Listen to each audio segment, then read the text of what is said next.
E aí galera, tudo bom com vocês? Gabriel Cabral, professor do cursinho Ideia, tudo beleza? Bom gente, hoje é a nossa primeira aula de estequiometria, como diz o avisinho aí logo pra vocês, Keep Calm, estequiometria is easy, então vamos dar um início. Bem, para começar vamos falar de um famoso pesquisador, Lavoisier, que em 1789, fazendo suas pesquisas, propôs as leis ponderais. Antes de fazer isso, teve uma frase dele que ficou muito conhecida no meio acadêmico e acaba sofrendo muitas paródias, que é a famosa: na natureza nada se cria, nada se perde, tudo se transforma. O que ele quis dizer com isso? Ele quis dizer que na natureza tudo é constante, ou seja, se eu tenho, digamos que 10 átomos de carbono, eles podem estar na forma de CO2, pode estar na forma de CO, pode estar na forma de benzeno, mas sempre vai haver a mesma quantidade, tá bom? Então, a partir dos estudos, Lavoisier propôs as leis ponderais. A primeira lei que ele propôs foi a lei da conservação da massa. Ele viu que uma reação, independente do que fosse, qual fosse a reação, a massa inicial era sempre igual à final. Alguns estudos iniciais diziam que quando era feita uma reação de combustão, por exemplo, a massa diferia, havia uma perda de massa. Porém, alguns estudos feitos em recipientes fechados provaram que a massa perdida seria mais a massa do gás gerado, do monóxido de carbono, dióxido de carbono. Então, quando eles começaram a fazer esses experimentos com os recipientes fechados, eles viram que se tinham 10 gramas antes, ao final da reação ainda havia 10 gramas, certo? Além disso, ele também percebeu o seguinte: ele percebeu que os átomos que haviam no início da reação continuavam na mesma quantidade no final. Ou seja, em uma reação de combustão de metano com oxigênio, é possível observar que se temos um átomo de carbono no reagente, teremos um átomo de carbono nos produtos, fazendo ligações diferentes com outros átomos, porém na mesma quantidade. Da mesma forma, se temos 4 hidrogênios no reagente, teremos 4 hidrogênios nos produtos. Se temos 4 oxigênios, teremos 4 oxigênios. Certo? Outra lei que ele encontrou foi a lei das proporções fixas ou definidas. E o que é essa lei? Bem, se analisarmos a reação de formação da água, podemos ver que aqui eu botei aqui para a gente testar o nosso balanceamento, mas vai ser 2, não é? 4 hidrogênios, 2 oxigênios, 4 hidrogênios, 2 oxigênios. Se nós multiplicarmos a quantidade de reagente, ou seja, se em vez de colocarmos 2 mols de hidrogênio e 1 mol de oxigênio, colocarmos 4 mols de hidrogênio e 2 mols de oxigênio, foi observado que a proporção dos produtos era seguida, ou seja, a formação de produtos também era duplicada. Agora eram formados 2 mols ou 4 mols de água. Certo? Essa é a lei das proporções fixas, ou seja, é possível multiplicar as minhas reações e a proporção entre elas. Então, a razão é 2 para 1 para 2. Eu posso multiplicar essa proporção, que vai continuar sendo a mesma razão, certo? Bem, dando continuidade, também foi proposta a lei das proporções múltiplas pelo pesquisador chamado Dalton.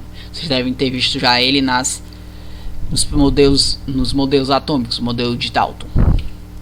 Bem, o que é que ele dizia? Se 2 elementos formam mais de um composto, então as diferentes massas de um deles, que se combinam com a mesma massa do outro, guardam entre si a razão de números inteiros simples. Então, trazendo aqui diferentes óxidos de nitrogênio: N2O, N2O2, N2O3, N2O4, N2O5. Nós podemos observar que na proporção para formar NO2 é utilizada 28 gramas de nitrogênio e 16 gramas de oxigênio. Para formar N2O2, ou seja, nós mantemos o nitrogênio com o mesmo jeito, N2. E agora nós duplicamos a quantidade de átomos de oxigênio na molécula. Então agora é utilizado 28 gramas de oxigênio, porém duplicamos a quantidade de oxigênio. Ou seja, em vez de usarmos 16 gramas, passamos a usar 32 gramas.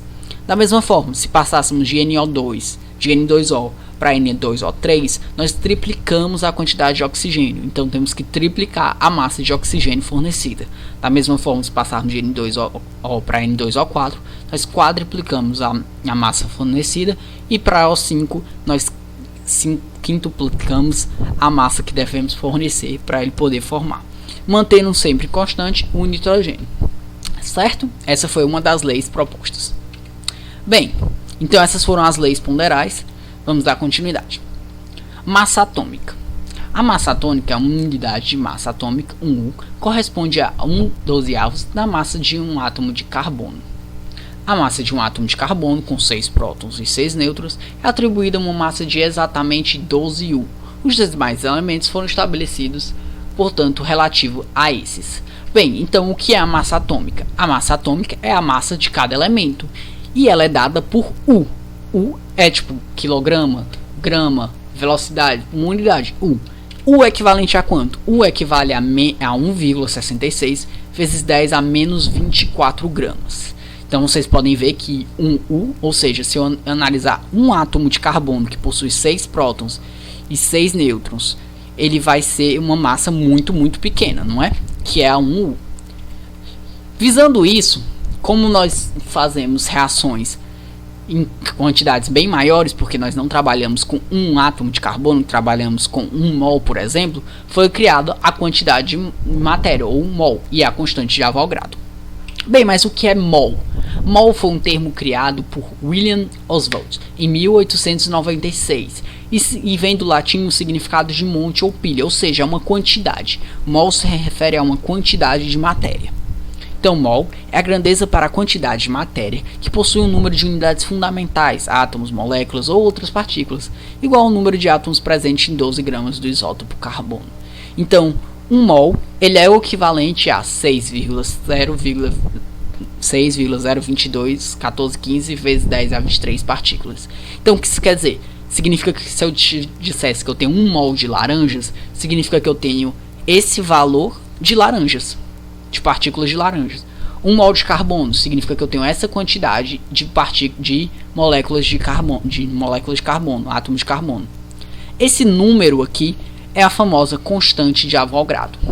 Então, mol significa quantidade. Se eu tenho 1 mol de laranja, eu tenho a constante de Avogadro, esse número gigantesco aqui de laranjas. Se eu tenho 1 mol de carbono, eu tenho essa quantidade aqui, esse número de átomos de carbono. Então, mol é só quantidade, certo? Bem, massa molar e massa molecular.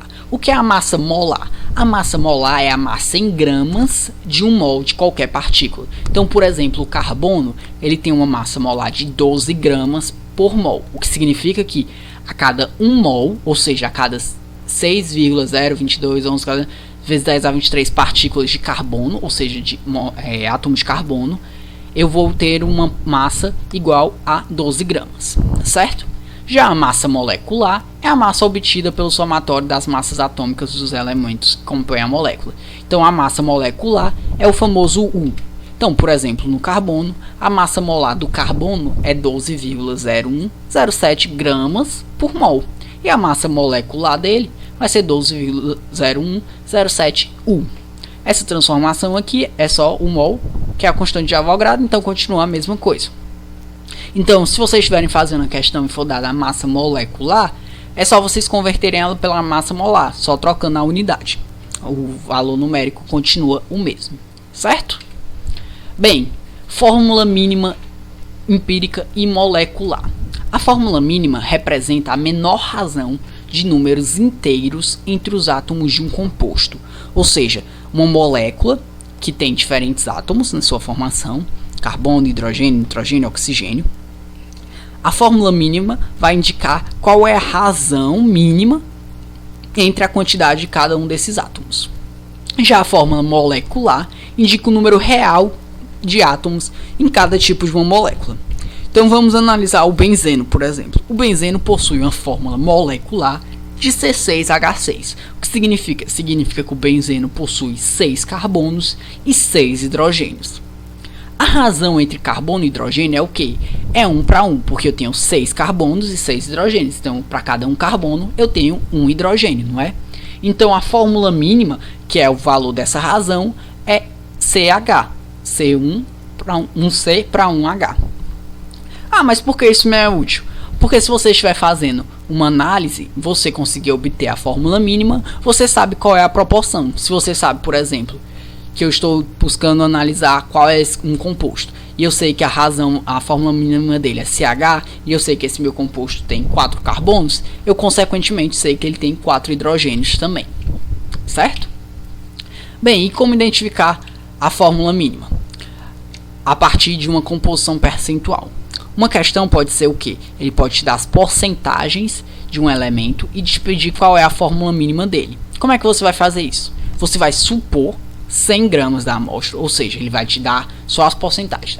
30% de oxigênio, 40% de carbono, 30% de hidrogênio. Você supõe que a sua amostra tem 100 gramas, calcula a quantidade de gramas de cada elemento, ou seja, faz a razão, 30% de 100 gramas, 40% de 100 gramas.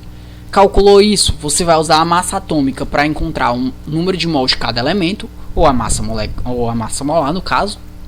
Então, você calcula a massa de cada elemento, transforma em número de mols. Quando você transformar em número de mols, você calcula a razão molar, ou seja, você vai pegar o menor número de mols que você encontrou e vai dividir pelos outros. Quando você fizer isso, você vai encontrar a fórmula mínima. Então, se eu encontrei 2 mols de carbono, 2 mols de oxigênio e 1 mol de hidrogênio, a minha razão molar é 2 para 1. Então, a fórmula mínima é C2O2H. Se eu tivesse encontrado 4, 4, 2. Então dividia pelo menor valor. 4 dividido por 2, 2. 4 dividido por 2, 2. 2 dividido por 2, 1. Então é 2, 2, 1. Beleza? Vamos dar continuidade. Agora a relação de massa nas reações químicas a partir da quantidade de matéria.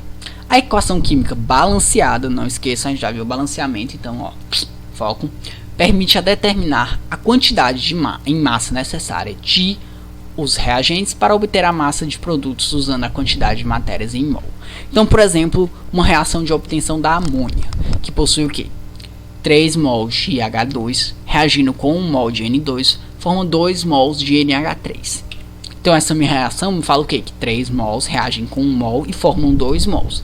Também pode me falar que 6 gramas de hidrogênio, ou seja, eu posso converter essa quantidade de mols para massa. 6 gramas de hidrogênio reagem com 28 gramas de nitrogênio e formam 34 gramas de amônia. Ou seja, a minha reação química, devidamente balanceada, me dá quais são as quantidades de reagente que eu preciso reagir para obter uma determinada quantidade de produtos, certo? Então, estequiometria da reação, ela investiga e determina a quantidade das relações entre reagentes e produtos em uma reação química. Um passo a passo para resolver isso, primeiro é fazer o balanceamento da equação química, acertar os coeficientes estequiométricos, que a gente viu que tem 3 maneiras de fazer, pelo método da tentativa, pelo método algébrico e pelo método redox. Faz as contagens de mols de cada substância, vê o que o problema está pedindo, relacionar as grandezas e calcular pela famosa regra de 3. Beleza? Então vamos trazendo aqui uma aplicação. Digamos que vocês trabalhem numa siderúrgica com óxido de ferro e vocês querem produzir ferro, certo? Essa reação é feita por óxido de ferro reagindo com monóxido de carbono e formando dióxido de carbono. Como já está o spoiler aqui, uma das questionamentos que o seu chefe faz é quanto de CO2 vai ser produzido, uma vez que o CO2 é um gás danoso ao meio ambiente e não pode ser liberado de qualquer forma e precisa haver o controle dele. Outra questão muito simples é quanto de ferro você vai produzir, que é o que você realmente quer. Bem, como você já sabe o que é utilizado na reação, você pode escrever a reação química. Óxido de ferro reagindo com monóxido de carbono forma ferro mais dióxido de carbono. A partir da reação, você confere se ela está balanceada, um ferro, 2 oxigênios, um carbono. Agora é só você resolver. Bem, digamos que você tenha 1000 kg de óxido de ferro. Quanto de ferro e quanto de CO2 você irá produzir? Quanto de ferro vai ser produzido? Se você tem 1000 kg de ferro, você pode fazer a relação estequiométrica da seguinte forma: 1 mol de óxido de ferro está para 1 mol de ferro, certo? Então, 1 mol de óxido de ferro está para 1 mol de ferro. Como eu sei as massas molares do ferro do oxigênio, o ferro tem a massa molar de 55,8 e o oxigênio de 16, a massa molar do óxido de ferro é 71,8 gramas. Então, 71,8 gramas de óxido de ferro está para 55,8 gramas de ferro. Como eu tenho 1000 kg de óxido de ferro, quantos gramas ou quilogramas de ferro isso irá me gerar? Bem, a famosa regra de 3, que o pessoal fica frescando. X igual a 777,16 kg de ferro. Então, se o seu patrão perguntar quanto é que você espera gerar, você pode dizer, a gente pode gerar no máximo 777,16 kg. No máximo, isso mesmo. Spoiler para a próxima aula. Pode haver outras coisas que influenciem nessa massa final. Então, calma lá.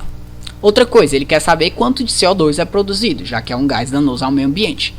De novo, 1 mol de óxido de ferro está para 1 mol de CO2. Professor, eu poderia usar 1 mol de ferro está para 1 mol de CO2? Poderia, mas como a questão está lhe dando a quantidade de óxido de ferro e a quantidade de ferro foi você que calculou, a probabilidade de você encontrar uma massa de ferro errada, quando aplicar aqui você encontrar errada, é maior do que você aplicando aqui e errar aqui também. Então, para garantir que se você cometer um erro aqui, você também não vai cometer aqui, utilize a massa da questão. Então, vou trabalhar com óxido de ferro, certo? Aqui é CO2, aqui só vou trocar aqui. 71,8 gramas de óxido de ferro, tá para 46 gramas de CO2, desculpa. 1000 kg de óxido de ferro, tá para Y gramas de CO2. Então, fazendo a regra de 3 simples, a gente encontra que o Y é igual a 640,7 kg de CO2. Beleza? Então, agora, a partir de uma quantidade de óxido de ferro, você definiu qual ia ser a quantidade de produtos gerados. Beleza? Então, foi isso, galera. Muito obrigado pela atenção. Espero que tenham curtido. Se gostou, curte aí, compartilha. Deixa um comentário aí. O professor faz mais questão. O professor falou rápido demais. Comenta aí o que vocês acharam. Tamo junto, bons estudos. É isso aí, valeu.